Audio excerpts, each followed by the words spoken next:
The next topic is about the interstitial iridium high-dose rate brachytherapy for breast cancer with conservative intent treatment in primary and recurrent breast cancer.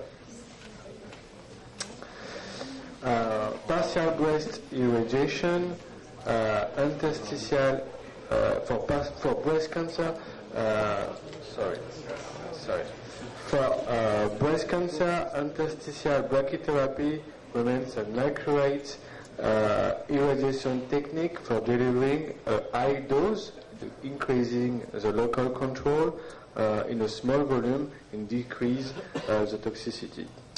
The different indication of breast brachytherapy include the tumor-based boost after a breast-conserving treatment, the accelerated partial breast irradiation, and the second treatment after a local recidive after a breast-conserving treatment. Everybody knows this trial. This is a ROTC trial, a boost trial. In these studies, investigating the role of the boost dose in the breast-conserving therapy, demonstrated increased local control rate after a dose escalated treatments. In this trial, you can see we have a very low of ipsilateral breast recurrence. It's around 4.4 in raw breast irradiation versus 1.6 when you do a dose escalated treatment. The problem is the fibrosis in the raw breast. It's around 4.4% in raw breast versus 1.6%. Oh, sorry for my English, it's so bad. Next.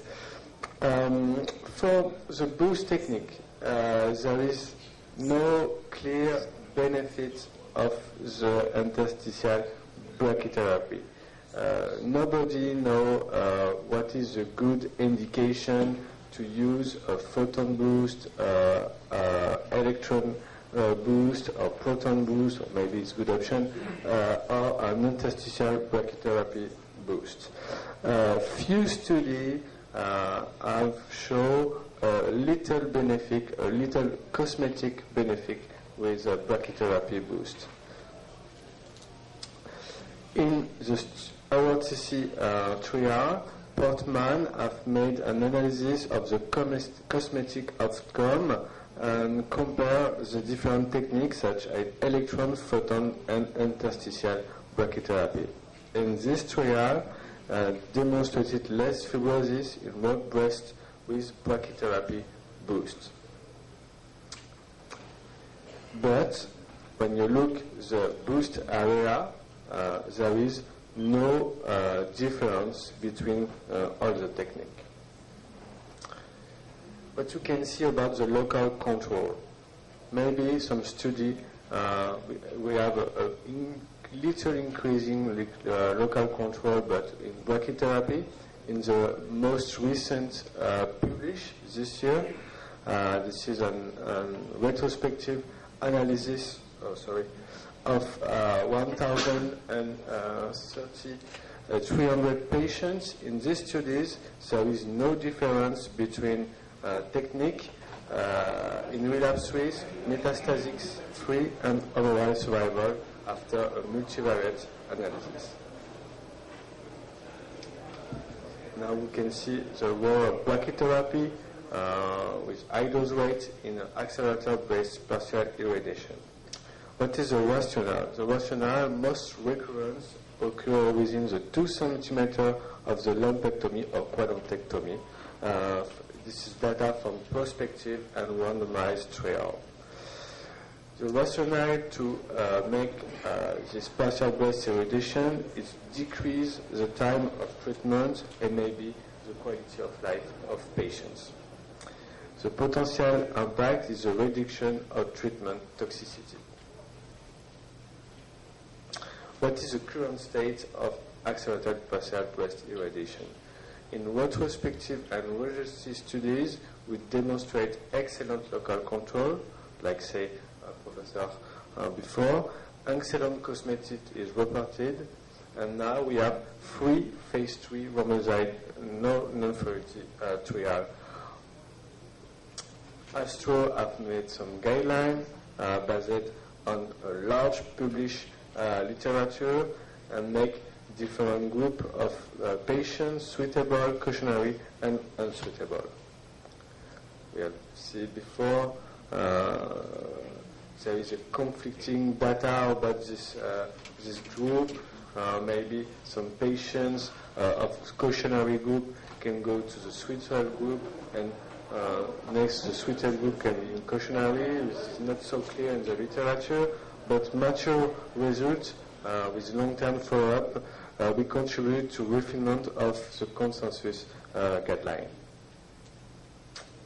A few years ago, Polgar reports the long-term results of a single institution randomized study comparing the result of the breast-conserving treatment with partial breast irradiation or conventional breast irradiation. This is a large study of 258 patients with very good selection of patients. After a very long follow-up, about 10.2 years, there is no difference, statistically difference of the local regional recidive. This is 5.9% with partial breast irradiation. It's very, very low after 10 years, and 5.1% after whole breast irradiation. When we compare the 10-year probability of overall survival, disease-free survival, or cancer-specific survival, there is no difference between the two arms. And when we look the cosmetic result, you can see that the rate of excellent, of good cosmetic result was 81% is a partial breast irradiation, and only 63% in the control group. Last year, there is one publishing of phase 3 randomized non-inferiority trial of the JEC-Extro. In this trial, it's a multi-institutional trial. 1,184 patients very selected. It's very important. Randomized to whole breast irradiation, to a partial breast irradiation using multi-catheter brachytherapy. The primary endpoint of the study, this is local recurrence. In this study, you can see here there is no difference in ipsilateral breast tumor recurrence and no difference in overall survival. In this study, you can see there is no difference in grade 2 or 3 subcutaneous tissue and fibrosis. Now, the next topic about the high dose rate versus low dose rate. There is only one study. In this study of RTOG, compare low dose rate source with HDR source with iridium. In this study, there is a good follow-up, approximately 6 years. There is no difference between two arms of breast failure rate, of regional failure rate, of contralateral failure rate, but you can see here you are less early toxicity and less late toxicity. Considering the advantage of in safety and convenience with high dose rate brachytherapy, high dose rate source like iridium have replaced low dose rate for the treatment of breast cancer in many centers. Quality of life, it's a very interesting clinical benefit. That's the reason why some authors want to compare the difference in quality of life between treatment of the whole breast with the whole breast irradiation. And the mammocyte results. In this study, 30 women with early breast cancer received mammocytes brachytherapy at 34 gray intake function in 5 days, or whole breast irradiation with 50 gray or with boost of 10 gray. The conclusion, as you can see ici, compared to whole breast radiotherapy, partial breast radiotherapy result is more rapidly recovery from cancer-related fatigue with improved restoration of quality of life after radiation therapy. For finish, you can see the interest of brachytherapy for the second treatment conservatory. In this review, published a few years, we know that the recidive in after breast cancer treatment is about 10% at 10 years and about 50% at 20 years. We know that the best treatment, the gold standard, is mastectomy, and after you have about 10% of local or local-regional relapse. If you do a lumpectomy or quadrantectomy only, you have 20% of recurrence. If you do lumpectomy or quadrantectomy plus partial breast irradiation with brachytherapy, you can have the same result as mastectomy in this setting. Last year, J. Castro published a large study with 270 patients with salvage lumpectomy and multicatheter brachytherapy for ipsilateral breast recurrence. After a median follow-up of 46 months, the local recurrence rate is about 5.6% at 5 years and about 7.2% at 10 years. And the overall survival is excellent. In the conclusion of these studies, of the last studies, that ABPI are at least equivalent to those achieved with salvage mastectomy at the recurrence. Conclusion: local control and cosmetic results are important arguments to choose brachytherapy technique, as you can see. It is reasonable to use brachytherapy as partial breast irradiation in clinical trial in selected patients, and salvage lumpectomy and multicatheter brachytherapy for ipsilateral breast tumor recurrence at least equivalent to those achieved with salvage mastectomy. Thank you for your attention. Thank you, Professor Leysalle. Any questions with Professor? There is no question. Thank you, Professor. It's good. And now, for مسك الختام بقى. The best clinical oncologist in Ain Shams and Egypt, Professor Khaled Karim. أنا لازم أقول كده لأنه صاحبي، فأنا ما أقدرش أقول غير كده.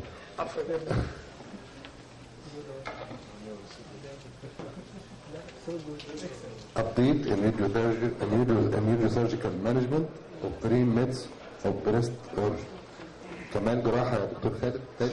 لا والله it's radiosurgery and not surgery please. عموما احنا ما بنشتغلش في البرين ميدس. شكرا.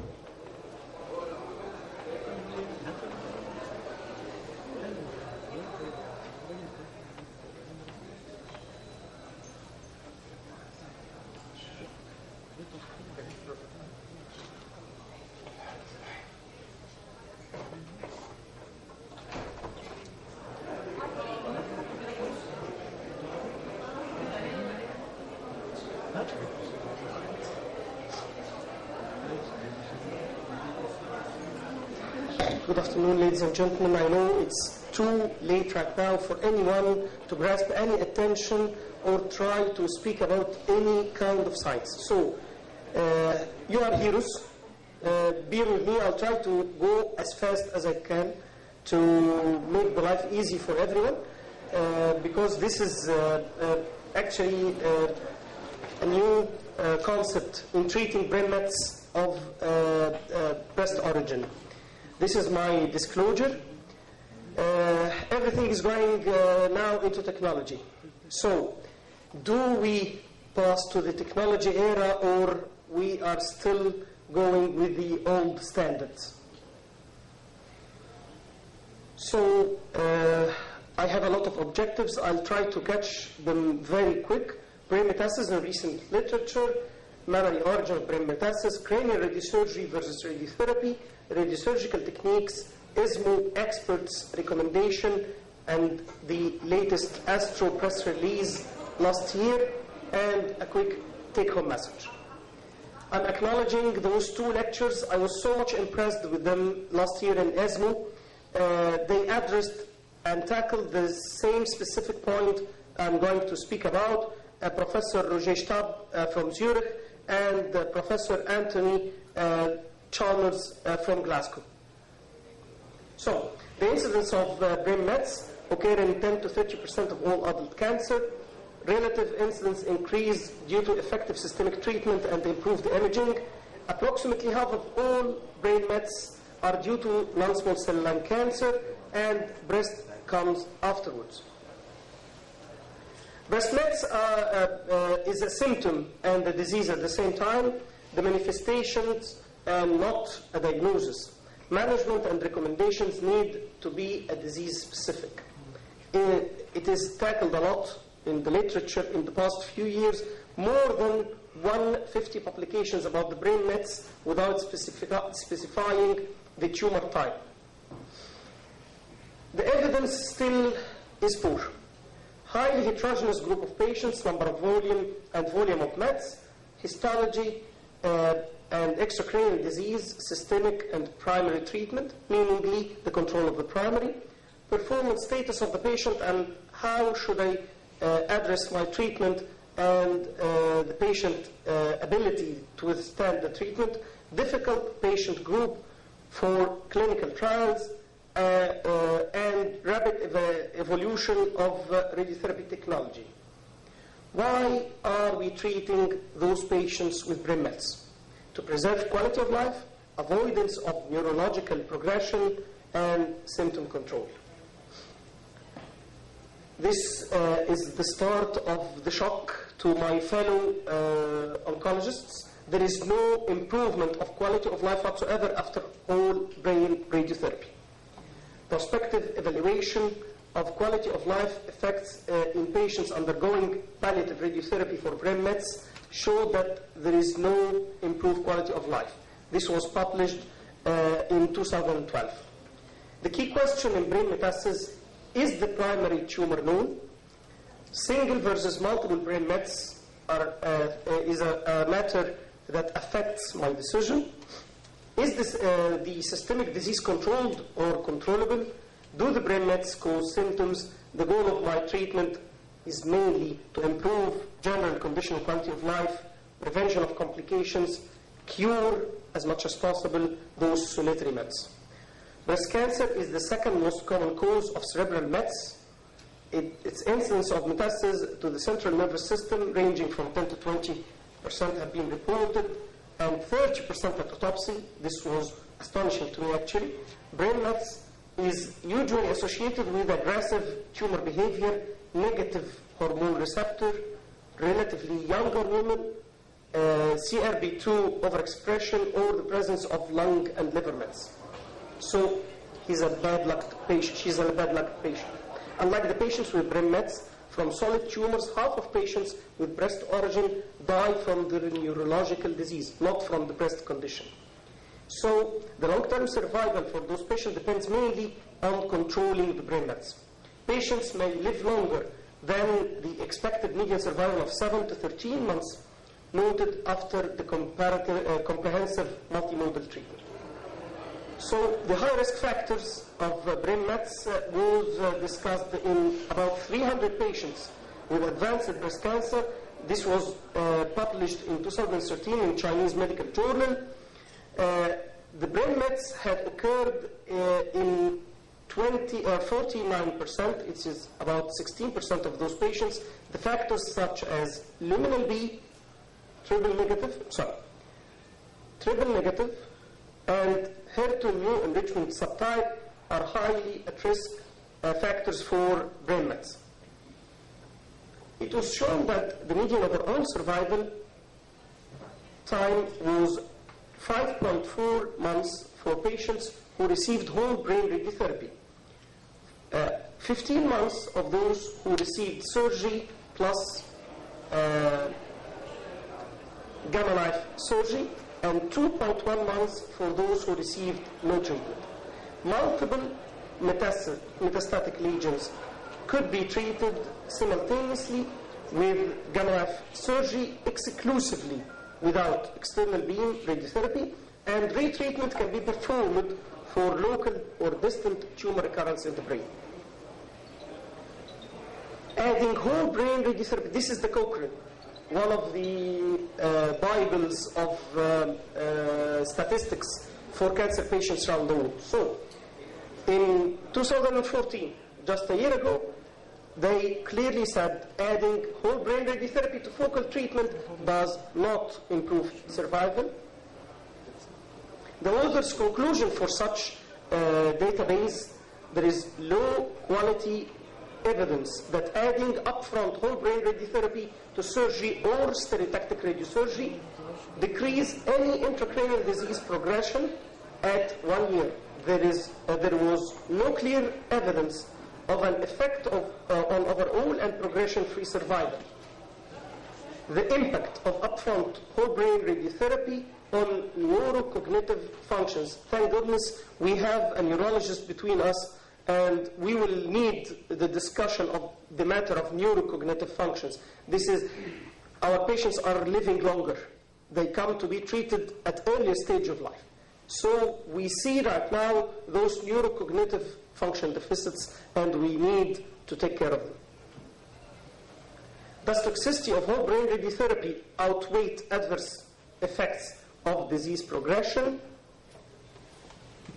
The study provides level 1 evidence to support the use of stereotactic radiosurgery alone in the initial management of patients newly diagnosed with 1 to 3 brain mets. Remember, this was 2009. We recommend that initial stereotactic radiosurgery alone combined with close clinical monitoring should be the preferred treatment strategy for such patients. Surgical salvage should be used for local failure, and stereotactic radiosurgery again, or using whole brain radiotherapy for distant failure are indicated. Stereotactic radiosurgery plus whole brain radiation therapy versus stereotactic radiosurgery alone to treat brain metastases. This was published in JAMA 2006, and the conclusion was, compared with stereotactic alone, the use of whole brain radiotherapy plus stereotactic radiosurgery did not improve survival for patients with 1 to 4 brain mets, but intracranial relapse occurred in considerably more frequent in those who didn't receive whole brain radiotherapy. Consequently, salvage treatment is frequently required when upfront whole brain radiotherapy is not used. So, radiosurgery first, then if recurrence or multiple, we can think for whole brain radiotherapy. This was published in 2009 at the Red Journal, Gamma Knife Radiosurgery for Brain Metastases from Primary Breast Cancer. It concluded, the study goes for 176 patients. It concluded we have described prognostic factors for breast cancer patients treated with stereotactic radiosurgery for newly diagnosed or recurrent brain mets. Most patient subsets have a median survival of more than 11 months. At Radiation Oncology in 2013, they discussed the survival following gamma knife radiosurgery for brain mets from breast origin specifically. And they addressed that patients less than 65 years had a median survival of 14.5 months compared to the age of more than 65. So the younger patients are having better survival after stereotactic radiosurgery. Lesions was, single lesions lived better, and there is not a significant predictor of overall survival and stage. The initial diagnosis was inversely associated with survival. So they concluded stereotactic radiosurgery offers good local control and prolonged survival in selected patients. This is a pilot study was published in 2007 of neurocognitive function in patients with 1 to 3 new brain metastases initially treated with stereotactic radiosurgery alone. The conclusion for this very, very nice paper that was published in Neurosurgery, although 2/3 of brain metastasis patients had impaired neurocognitive function at baseline, the majority of 5 long-term survivors had stable or improved neurocognitive function performance across executive function, learning, and memory. This is your job as a neurologist.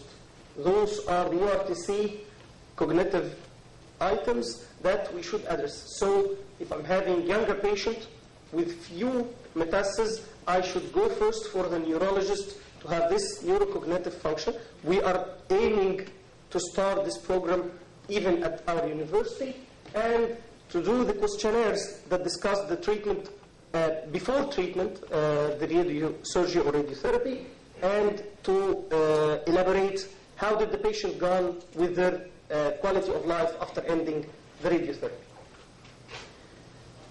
It was my privilege 5 years ago to present the first Egyptian gamma knife radiosurgery protocol for metastatic brain lesion of breast origin. By this time, 5 years ago, we had only treated 14 patients with brain metastasis, and we said that gamma knife radiosurgery could serve as an effective primary or salvage treatment of brain metastasis of breast origin with a high rate of disease control, favorable toxicity profile, and preserved or improved performance. This is how we treat a single lesion, maybe multiple right now. We are treating up to 7 and 10 lesions.